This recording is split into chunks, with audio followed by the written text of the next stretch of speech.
am so excited to have you both here because I can't wait to see what you have brought.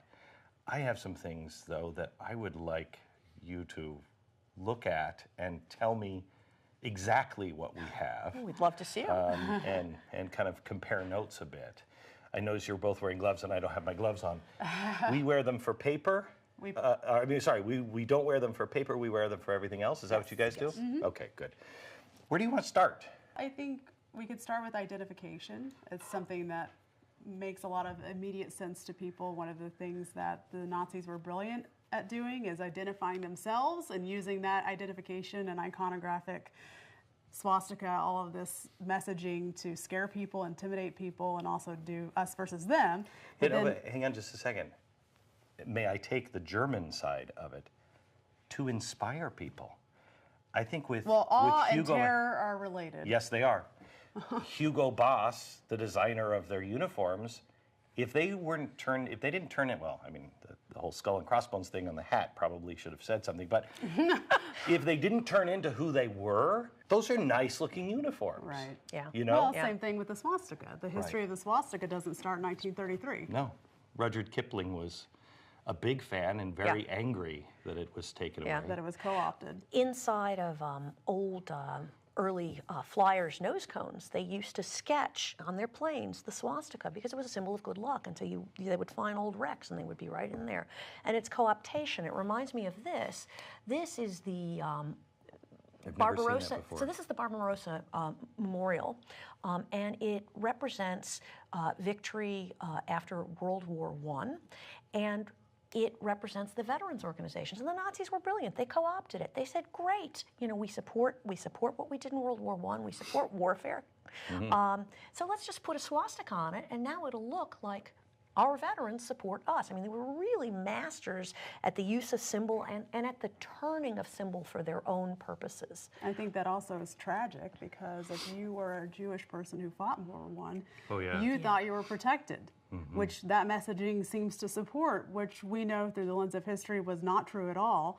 But I think people who were very patriotic and very involved in armed forces and all that, there's no way. They're not going to come after me. I don't do this for a living.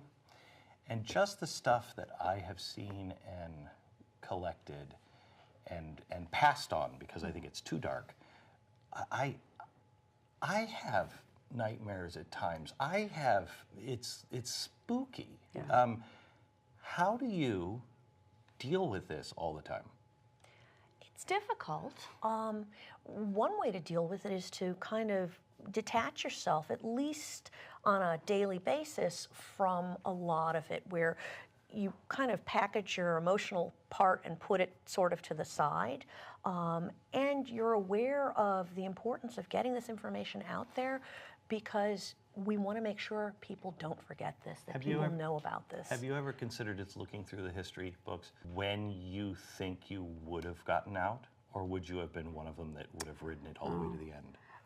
So I got into this business because I took a special class in high school. It was taught by a university professor, and I was 17. And the first thing that a 17-year-old thinks when they learn about the Holocaust, at least in my experience, is like, oh, well, I wouldn't have done that, and oh, I would have resisted, and oh, I would have. But then you learn more and more and more, and you realize, well, they would go after your family. Mm-hmm. Your life would be literally on the line. We as Americans, fortunately, don't have that experience very often. So then you start realizing, oh, they're going to arrest my parents, my children, my neighbors. So then the risk profile changes. And also you get older, and your tolerance for risk, that's why so many resistors were young. Yeah. They didn't have kids, some did. And so then as you get older and start seeing more of the world, you realize, okay, my reaction when I was 17 doesn't really hold water anymore.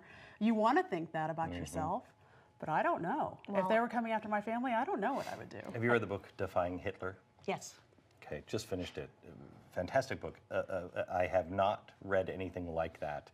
It has just a completely different angle than I have read, perhaps because it was written by a young person at the time inside. But he talks about this kind of time period. This is early on. Early 30s. We just brought this collection in, and they're medals from Reichstag commemorations and Nazi party meetings in the early 30s. You can see the hammer and the sickle. I mean, that's kind of lost Yeah. later on. Right. They try to get rid of Yeah. that. Early on, they're trying to make sure that the communists know we're just that like one you. we have no idea. We've never seen that, and I can't find another example. It's some sort of cherub. Child? Yeah. Over the Nazi Over the eagle, Nazi eagle. with the swastika on his talons. We thought Yeah. at first it had something to do with the Mutter medals, which it doesn't. It doesn't look anything like them. So I also, Glenn, I wanted to go back to your earlier question about, would you have survived, or what would you have done, and when would you have responded? And it's a weird question for me to answer because I'm American born and bred, but I'm also Jewish. And my family came to the States before World War I. My grandfather came. And his sister, so my great aunt, went to Palestine.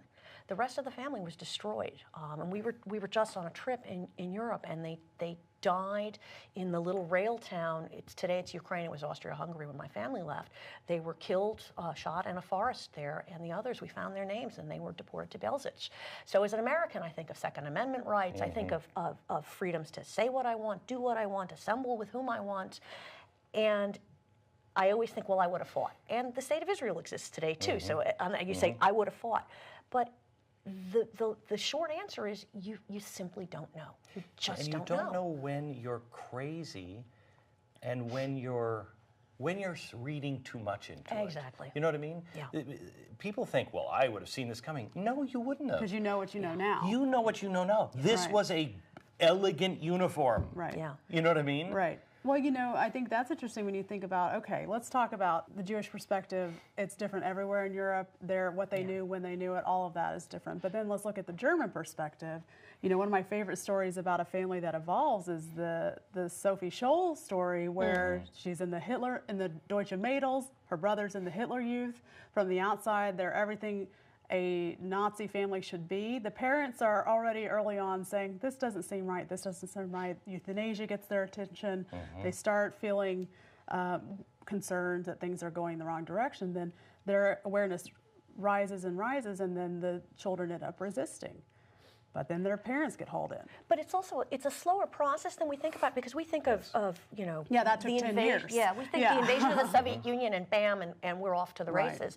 But from 33, when the Nazis come to power, until 39, when the war begins, they pass over 1,000 separate pieces of legislation Right. and regulation limiting what Jews can and cannot And do. people don't, and this is what I liked about the book Defying Hitler, people don't look back to 1915. The psyche of the Right. German Yeah. was changing from 1915 to 1933, Right. and then 33 on. Right. I mean, that is just from 15 to 33 is just as important Yeah. as what happened after, because that's what got people into the mindset to accept this. Right. Well, and you also have to remember that there's more than 2,000 years of anti-Judaism, which then with Darwin morphs into social Yes. Darwin and anti-Semitism. So there's a groundwork that is laid in fertile ground in Europe.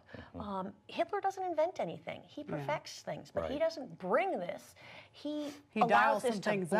blossom. Yeah, and we forget that. I mean, George Bernard Shaw is the one who says, please, science, come up with a gas. Yeah. Nobody remembers that. It's bizarre. For the undesirables. It wasn't Germans. It was an English Well, playwright. and Well, there's a lot of gas social and Darwinism warfare. coming out. Yes. Gas and England. warfare is not a German invention. Right. It's a British and French Right. invention. Right. Yeah, I so- thought you were going to Right. go